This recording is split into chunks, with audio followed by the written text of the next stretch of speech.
When you're 19 and you're rebellious and you're a Mormon and now you're away at college at Berkeley or something, maybe you come up with some bad ideas. But when you're 60, those are pretty much those are your ideas. Yeah. You feel about what we should do at the border, what we should do with criminals, or what we should do with people who have rock on them. Whatever that is he said when he was 57 and a half, I believe that's who he was. Right.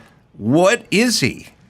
And how does this work? I mean, even if you look at things that he has said during this administration, during his presidency, he on more than a few occasions has been corrected by his staff who have to come in and, he'll say, well, hey, here's what we're going to do. And his staff will come in after the fact and say, well, no, he didn't actually mean that. Right. Well, here's actually what he meant to say, which is not just a little, step to the right or to the left, but actually the opposite of what he said. So I don't know is the answer to your question. And I don't know that anyone outside the White House can honestly answer that. Well, when he says things like, I'm going to get in trouble if I take questions, that's just a bizarre... It is a bizarre thing to say, even as a joke. I mean, really, even as a joke. And, if you try to give him the benefit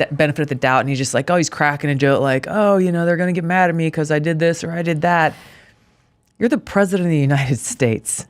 Yes. Is this really how you want to present yourself in that way? I completely concur. And if it is a joke, by the way, you go, they're going to get mad at me if I take some questions, but let's take some questions. Yes. You don't go, they're going to get mad at me if I take some questions and then so I'm shuffle. out. So I leave, which that's a very good That's point. what he does. Yeah. Anyone else, if it is a joke, you'd go, oh, my wife hates it when I tell this story, so I'm not going to tell it. You tell the story. Yeah, exactly. Right. So he would, if that wasn't, if he didn't have his marching orders. Yeah.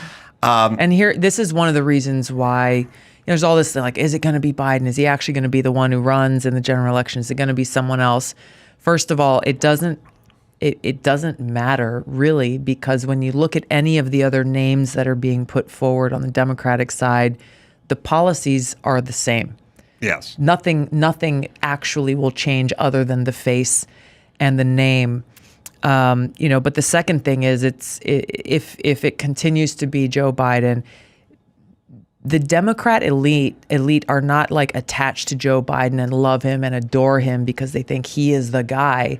He's the guy who has been useful to them to get into power, and I'm sure they're assessing whether or not he will continue to be the guy that will help them stay in power. Because there's so many people, both in the White House, outside of the White House, who benefit from having someone that they can use, frankly.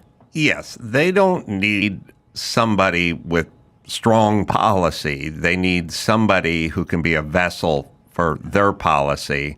And he's proven to be really effective at being a vessel for their policies. Yes. Because none of his policies mirror any of his policies.